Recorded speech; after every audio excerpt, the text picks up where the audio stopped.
Welcome to my farm!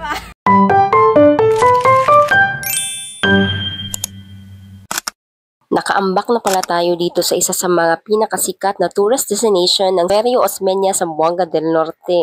Bago ang lahat, bago tayo pumunta doon sa sikat na tourist destination, no, is ito muna ang aking driver, no, for today's video. So wala na tayong paglangan-langan, no. Nandiyan na nga kami sa Viewpoint Tinundugan. Diba? Matagal ko na talagang gustong pumunta dito. Ang ilang kwan, kubo man. Mga kubo jud siya. Kinsa may tag-ian ni? Si Sir Palma. Alright, thank you ha. So ladies and gentlemen, ang mga kasama ko pala dito is ang aking mga high school friends.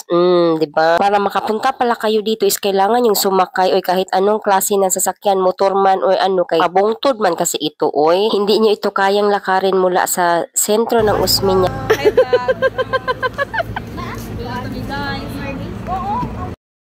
So pagbaba nyo ng inyong mga sasakyan, ang bubungad sa inyo is itong cafe nila na ang sarap na kanilang mga luto. Lalong-lalo na yung kanilang dynamite. Water mo? Water cutter mo? Sa atbang naman ng cafe is matatagpuan na nga doon yung tourist destination o yung tourist spot, ganun. Go! Welcome to my farm! So pagpasok ninyo is makikita nyo yung napakagandang view na parang nasa taas bitaw kayo, tas kita nyo yung buong paligid ba, yung parang basta overlooking na view, ganyan. Kaya pala siya sikat. Kahit nga umuulan is ninaog talaga kami, no, para makita talaga namin yung buong kagandahan ng lugar. Tapos pag akyat ka dyan sa kanilang steps ay makikita mo yung ilog at saka yung springs at saka yung mga bundok ba na napaka-green talaga. Gisum na ko itong falls, no, talaga namang kitang-kita talaga yung tubig na umaambak sa bundok. So na ay rainbow. So this is the view. Nag-fog siya kay gikan siya gaulan pero hala kanindot siya. Hala. So guys, this is ay tawag ani? Dynamite sa Viewpoint Tinundugan atong Tilawan. Itusog na to sa suka. Tama ba? Okay, and then atong kanon, init-init kanon. Ito na mapasok pa. Ikaw nga, magluto mo ko ani. Pero mamit mangan po.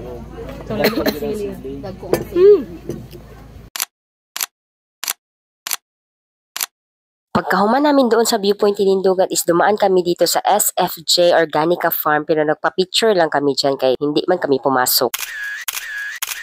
Hello guys! Nanami sa Baguio, Little Baguio dahil ni sa Zamboanga del Norte.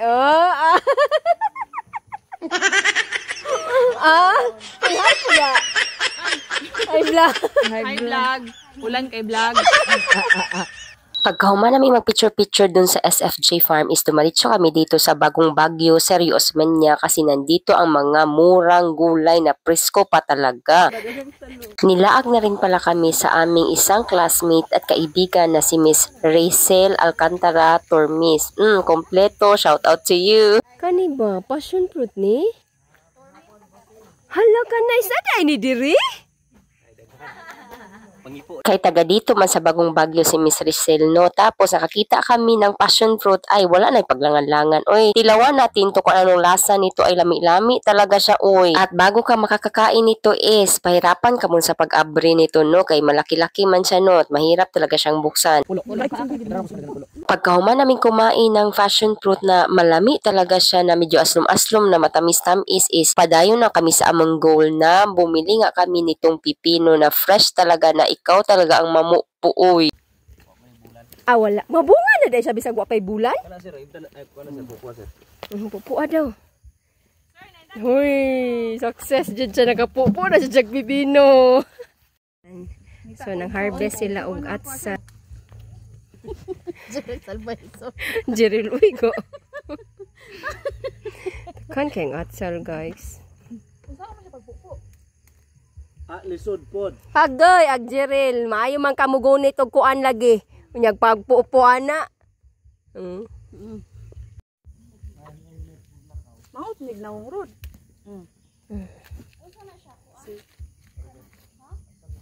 Guys, amo po siya og sayuti.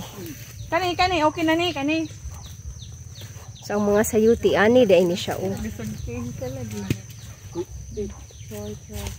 Murabag mahot dahat to. Ito, panghagbong-hagbong. Kablock mo nung ko. Bisa na maklaro. Amo ba? Mura dahil siya istro-ay ka ng grapes. Tapos pagkatapos naming mamupo ng pipino, ng atsal at saka ng sayuti is may nakita akong unggoy dito. Binidyohan ko na rin ba? Okay, bibong-bibo man tong unggoy na to eh. Nauna ko siya, ibutan kandila. Oo. Sakit ra ba kay na? Uy. Wala na dyan sa monkey. Ay ako din picture.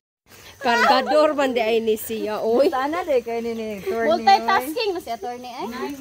Pagkahumano kay dinala na namin yung aming mga inipo ng mga pipino at iba pang gulay doon sa sasakyan kay uuwi naman kami kay hapon naman ito, oy. So pag uwi namin on the way is madadaanan pala yung SFJ farm. O yan ang view niya.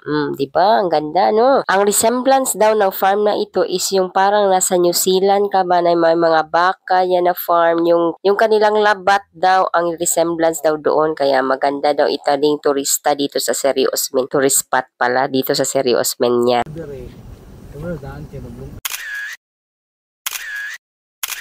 Paglabas namin ng Osmeña sa kabilang daan kami dumaan, no? Doon sa may papunta ng Mutya na madadaanan namin ang Alvenda at itong Cecilia's Plates. At humunong lang kami dito para mag picture-picture ay hindi na kami kumain. O picture-picture lang kami dito.